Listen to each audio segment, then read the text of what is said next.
अस्सलामुअलैकुम। Land acquisition act के तहत और इन हकूक़ के तहत आपकी कोई भी प्रॉपर्टी है, चाहे वो कोई घर है, कोई खेत खलियान है, कोई प्लॉट है, अगर गवर्नमेंट या हुकूमत वक्त ये समझती है कि हमें कुछ हिस्सा उसमें से चाहिए या पूरा चाहिए, अब वजह कोई भी हो सकती है कि कोई वेलफेयर ट्रस्ट बनाना है, कोई रोड गुजारनी है जो कि आपके प्लॉट में से गुजर रहा है या उसका कुछ हिस्सा उसमें से गुजर रहा है, कोई प्लाज़ा एक ऐसी जगह पे वाक़ है जहाँ पे हुकूमत ये समझती है कि हमने रोड को कुछ शादा करना है तो प्लाज़े को कुछ गिराना पड़ेगा, या कोई पार्क है या कोई हॉस्पिटल है। ग़र्ज़ ये कि एक शख्स की कोई भी प्रॉपर्टी किसी भी शक्ल में किसी भी जगह वाक़ है और गवर्नमेंट को ये लगता है कि हमें ये इसकी जगह दरकार है किसी भी वजह के लिए, तो हुकूमत जो है आपसे आपकी प्रॉपर्टी लेने का हक़ रखती है। आपकी विश हो इसमें या ना हो, आप उसे इनकार नहीं कर सकते। और ये इख्तियारात लैंड एक्विजिशन एक्ट के तहत दिए गए हैं, आप किसी भी सूबे में हों। लेकिन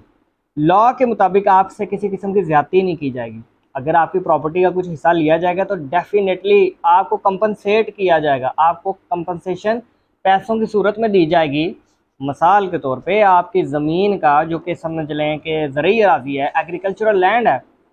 और हुकूमत ने रोड खुली करनी थी जो कि रोड के साथ ही आपकी ज़मीन वाक़ है, तो जो ज़मीन हुकूमत लेगी रोड खुली करने के लिए, उस ज़मीन के पैसे बाकायदा आपको देगी और उसका जो तहमीना होगा वो मार्केट वैल्यू लगाई जाएगी, डीसी रेट देखा जाएगा। गर्ज ये कि उसके बगैर हुकूमत लेने का हक़ नहीं रखती। अब इस मुकदमे के अंदर भी क्या हुआ कि एक प्रॉपर्टी थी जिसको लेने का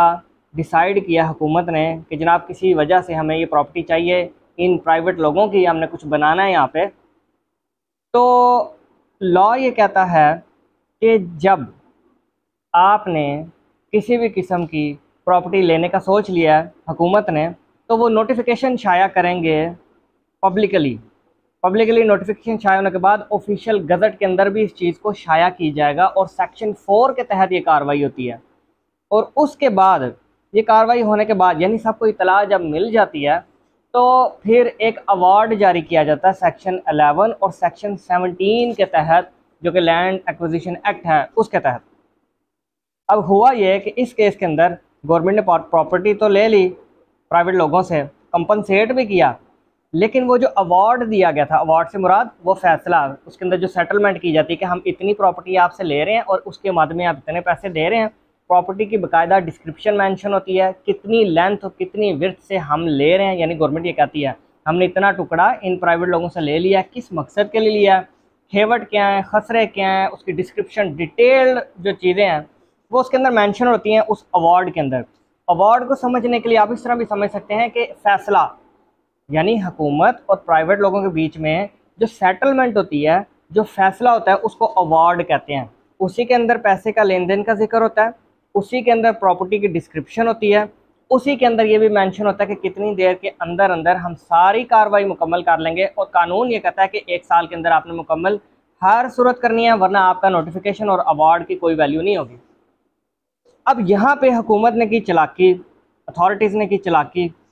उन्होंने नोटिफिकेशन जारी ही नहीं किया ताकि कोई इतराज़ात सामने ना आए। करप्शन करनी होती है ना, हुकूमती जो ओहदेदारान हैं उनको अंदर की बड़ी चीज़ों का पता होता है। इन्होंने कहा कि इलाके के जो है ना मासूम लोग हैं, कौन आएगा पूछने के लिए, किसको कानूनी रहनुमाई होगी। तो उन्होंने नोटिफिकेशन ही जारी नहीं किया, ना ही पब्लिकली ऑफिशियल गज़ट में उसको शाया किया ताकि लोगों तक इतला ही ना जाती,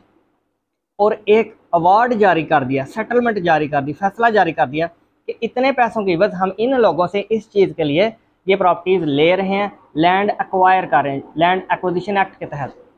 अब जब लोगों को ये पता चला कि जनाब हमारे साथ तो ये हाथ हो गया, तो सियाने थे, वकला को अप्रोच किया, कोर्ट का दरवाज़ा खटकाया, और हवाला मैं जजमेंट का दे देता हूँ। ये है 2023 CLC page number 487, Peshawar Abbottabad bench. High court ने क्या कहा? हाई कोर्ट ने कहा कि आपका नोटिफिकेशन जारी ना करना, यानी गवर्नमेंट का नोटिफिकेशन जारी ना करना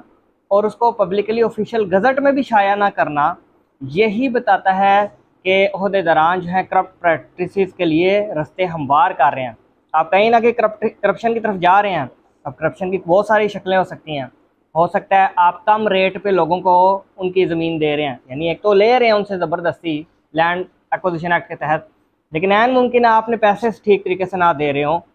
और हो सकता है रकबा ज़्यादा ले रहे हैं, पैसे कम दे रहे हैं, इसी वजह से आपने पब्लिकली उसको शाया नहीं किया। और हाई कोर्ट ने यह भी कहा कि जो अवार्ड, जब अवार्ड का सारा चाक आउट किया गया, ऑपरेशन किया गया, यानी उस तहरीरी फैसले को, जो कि मैंने अभी आपको बताया अवार्ड क्या चीज़ होती है, तो हाई कोर्ट ने कहा ये तो ठीक तरीके से लिखा ही नहीं हुआ, इसके अंदर खेवट, खतरा, खतूनी, कितने, किससे कितनी प्रॉपर्टी ले रहे हैं, किस जगह से ले रहे हैं, डिस्क्रिप्शन, डिटेल वगैरह वो तो मेंशन ही नहीं है, और पैसों को भी एम्बिगुअसली आपने लिखा है। तो हाई कोर्ट ने कहा कि आपकी एम्बिगुअसली लिखा गया ये अवार्ड लैंड एक्वायर करते टाइम, और आपका शाया ना करना नोटिफिकेशन पब्लिकली सेक्शन 4 के तहत आपके इस अवार्ड को, जो कि आपने जिसके तहत लोगों से ज़मीन ले ली और उनको पैसे दिए हैं चंद, इसको नलीफाई करता है, ये इलीगल है, ये वॉइड है, और कानून की नज़र में इसकी कोई अहमियत नहीं है। तो फिर इस फैसले के तहत वो लोग जो इलाके के हैं कामयाब हुए थे क्या करवाने में, कि जो उनकी ज़मीनें ली थी गवर्नमेंट ने चंद पैसों के इवज़, वो अवार्ड को कैंसिल किया गया और दोबारा से सारी कार्रवाई हुई, जिसके तहत फिर आगे प्रोसीडिंग्स चली, और कानून ने जिस तरह उनको पाबंद किया था वैसे गवर्नमेंट पाबंद हुई। फिर हर चीज़ शफाफ तरीके से लोगों के सामने रखी गई, और अवार्ड कैसे बनाया गया, और सेक्शन 4 के तहत पब्लिकली उसको शाया भी किया गया। Thank you very much.